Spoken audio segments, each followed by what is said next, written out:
नमस्कार दोस्तों, language pedagogy के जोरदार सेशन में आपका स्वागत है। ये एक ऐसा टॉपिक है जो आपके सीडीपी, हिंदी और इंग्लिश तीनों पेपर्स में मार्क्स बिल्कुल पक्के करवा सकता है। आज हम भाषा सीखने के पीछे का सुपर साइंस समझेंगे, दो लेजेंड्स चॉम्स्की और क्रैशन के थ्योरीज के जरिए। तो बिल्कुल तैयार हो जाइए, चलिए शुरू करते हैं। आपने कभी सोचा है कि जो हमारी मदर टंग है वो हम बिना किसी क्लास के, बिना किसी ट्यूशन के आराम से बोलने लगते हैं, लेकिन स्कूल में इंग्लिश सीखने में इतनी मेहनत, इतना एफर्ट क्यों लगता है? ऐसा क्या है कि एक भाषा अपने आप आ जाती है और दूसरी के लिए ग्रामर के रूल्स रटने पड़ते हैं? इसी अनोखे सवाल का जवाब आज हम ढूंढेंगे। तो चलो फटाफट देखते हैं आज का गेम प्लान क्या है।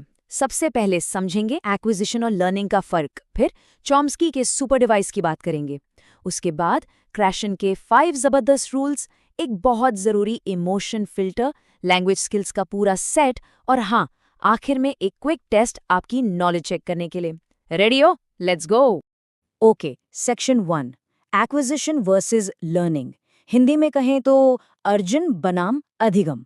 देखिए, ये इस पूरे टॉपिक की ना फाउंडेशन है। अगर ये कॉन्सेप्ट क्लियर हो गया, ट्रस्ट मी, आगे सब मक्खन लगेगा। अब जरा स्क्रीन पर देखिए, दोनों में ना जमीन आसमान का फर्क है।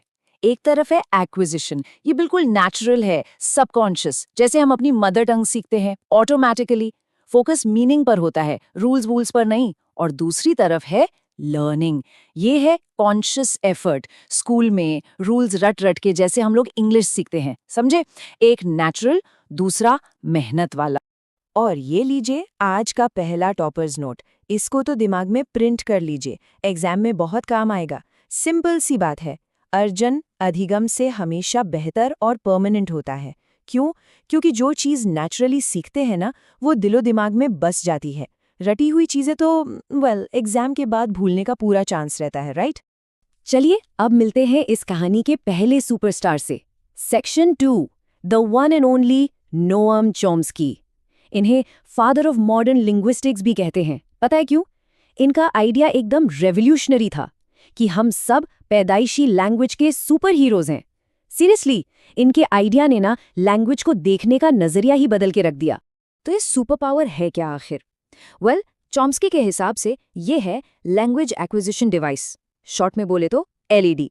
ये सोचिए एक हाइपोथेटिकल टूल है, मतलब हमारे ब्रेन में एक इनबिल्ट माइक्रोचिप है जो हम सबके पास पैदाइश से है, और इसका काम क्या है? ग्रामर के रूल्स ऑटोमेटिकली जनरेट करना। ऑसम है ना?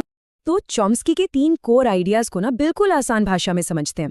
पहला, लैंग्वेज इज इनेट, जन्मजात, हम इसके सॉफ्टवेयर के साथ ही पैदा होते हैं। दूसरा, यूनिवर्सल ग्रामर, इसका मतलब दुनिया की कोई भी लैंग्वेज हो, हिंदी हो, इंग्लिश हो, जापानीज हो, सबका बेसिक स्ट्रक्चर सेम है, हमारा ब्रेन उसके लिए ऑलरेडी ट्यून्ड है। और तीसरा और बहुत इंपॉर्टेंट, क्रिटिकल पीरियड, बचपन में ये एलईडी सुपर पावरफुल होता है, तभी तो बच्चे फटाफट भाषा सीख जाते हैं और बड़ों को टाइम लगता है। ओके, तो चॉम्स्की ने बताया कि हम भाषा क्यों सीख पाते हैं। अब आते हैं स्टीवन क्रैशन पर, जो बताएंगे कि सेकेंड लैंग्वेज कैसे सीखी जाती है। सो सेक्शन 3, क्रैशन के 5 सिंपल रूल्स, इसको ना सेकेंड लैंग्वेज सीखने का यूजर मैनुअल समझ लीजिए। तो क्रैशन ने दिए 5 मस्ट हाइपोथेसिस। पहला, एक्विजिशन लर्निंग, वही कि एक्विजिशन बेटर है। दूसरा, मॉनिटर, कि ग्रामर बस हमारी स्पीच को एडिट करता है। तीसरा, नेचुरल ऑर्डर, मतलब हम ग्रामर एक फिक्स्ड सीक्वेंस में सीखते हैं।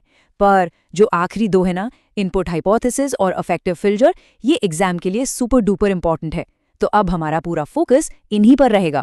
और ये रहा क्रैशन का गोल्डन फॉर्मूला, इसको अच्छे से देख लीजिए। I+1 equal to learning. अब ये I+1 है क्या? सिंपल है, I मतलब आपका करंट लेवल, आपको अभी कितना आता है, और +1 का मतलब है थोड़ा सा एक्स्ट्रा चैलेंज, बस थोड़ा सा, जो आपके लेवल से जस्ट नेक्स्ट लेवल हो। क्रैशन कहते हैं कि असली लर्निंग तभी होती है जब आपको I+1 वाला इनपुट मिलता है।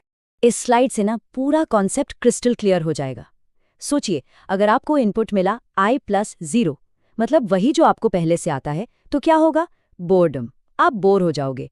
और अगर इनपुट मिल गया I+10, मतलब बहुत ही ज्यादा डिफिकल्ट, तो एंग्जाइटी, घबराहट होगी और आप गिव अप कर देंगे। इसलिए असली लर्निंग उस I+1 वाले स्वीट स्पॉट में ही होती है, ना ज्यादा आसान,